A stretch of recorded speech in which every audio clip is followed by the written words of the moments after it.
قرآن عظیم میں جو آخری صورت میں ارشاد فرماتا ہے، محبوب آپ فرما دیں کہ میں پناہ مانگتا ہوں کس سے، کس کی بارگاہ؟ قل اعوذ برب الناس، میں کس کی پناہ مانگتا ہوں؟ توجہ، اے محبوب آپ فرما دیں کہ میں پناہ مانگتا ہوں انسانوں کے خدا کی۔ رب الناس، انسانوں کا خدا، مولا میں تیری پناہ میں آنا چاہتا ہوں۔ اور وہ کون ہے؟ انسانوں کا خدا، ملک الناس، انسانوں کا بادشاہ بھی ہے، الہ الناس، انسانوں کا خدا بھی ہے، معبود بھی وہی ہے، پالنے والا بھی وہی ہے، بادشاہ بھی وہی ہے، عبادت کے لائق بھی وہی ہے۔ اب کس چیز سے پناہ مانگتے ہو؟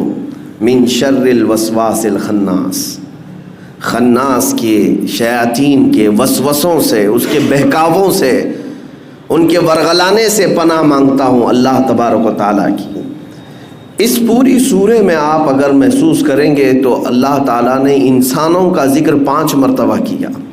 الناس الناس الناس، انسان۔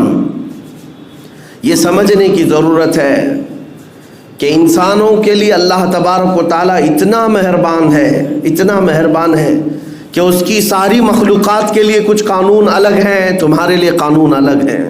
بالکل، قرآن میں بھی اللہ تعالیٰ نے فرمایا کائنات میں کوئی شے ایسی نہیں ہے جو اس کی حمد بیان نہ کر رہی ہو، ساری کی ساری مخلوقات تسبیح بیان کر رہی ہیں۔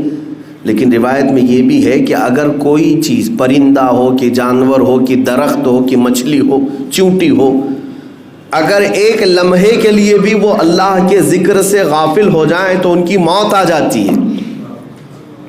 ان کے لیے یہ قانون ہے، درخت اگر ذکر الہی سے ایک لمحے کے لیے غافل ہوا تو اسے سکھا دیا جاتا ہے یا اسے کاٹ دیا جاتا ہے، پرندہ شکار ہو جاتا ہے، مچھلیاں پھنس جاتی ہیں اگر ایک لمحے کے لیے ذکر خدا سے غافل ہو جائیں۔ حضرت ذوالنون مصری اپنی بیٹی کے ساتھ سفر میں تھے، سمندر میں، وہ کشتی میں مچھلیاں پکڑ رہے تھے، پکڑ کر کے اپنی کشتی میں ڈال رہے تھے۔ ان کی بیٹی جو پیچھے بیٹھی ہوئی تھی وہ مچھلیاں اٹھا کے پھر سمندر میں ڈال رہی تھی۔ کافی دیر کے بعد جب کنارے پہنچے تو انہوں نے دیکھا مچھلیاں کہاں ہیں۔ بیٹی سے پوچھا تو اس نے کہا کہ میں نے سب ڈال دیا۔ کہا ایسا کیوں کیا؟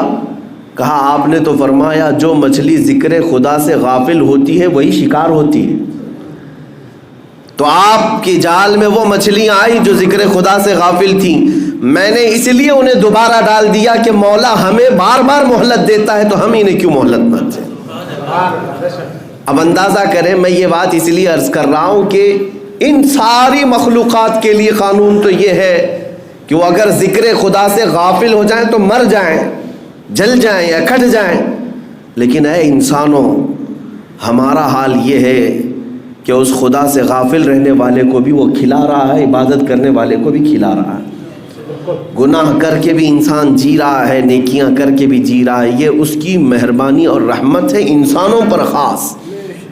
ابراہیم علیہ السلام کی عادت تھی کہ وہ بغیر مہمان کے کھانا نہیں کھاتے تھے، بغیر مہمان کے ان کے ہاں دسترخوان ہی نہیں بچھتا تھا۔ ایک بار 2 دن ہو گئے کوئی مہمان نہیں آیا، آپ بھی کھانا نہیں کھائے۔ تیسرے دن راستے میں ایک ادھیڑ عمر کا کوئی شخص ملا، مسافر تھا۔ ابراہیم علیہ السلام نے اس سے ریکویسٹ کی کہ میرے گھر آج مہمان بن جا۔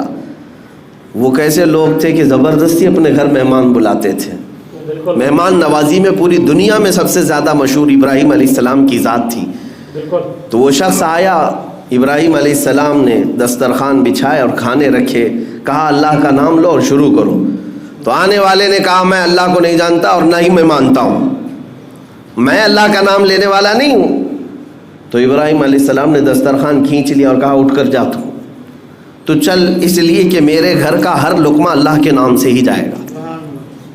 دسترخوان کھینچ لیا، وہ شخص چلا گیا۔ رب تبارک و تعالیٰ کی طرف سے وحی آئی، ابراہیم آج تمہارے دسترخوان پر اس نے میرا نام نہیں لیا، تم نے دسترخوان کھینچ لیا، پچھلے 50 سال سے وہ میرا نام نہیں لیتا، میں ہر وقت اسے کھلا رہا ہوں۔ انسانوں کا خدا اور ہے، یعنی انسانوں کے خدا جس کو ہم اس طور پر تصور نہ کریں کہ وہ سخت قسم کا ہمیشہ تمہارے لیے عذاب ہی لے کر بیٹھا ہے، نہیں میرے عزیزو،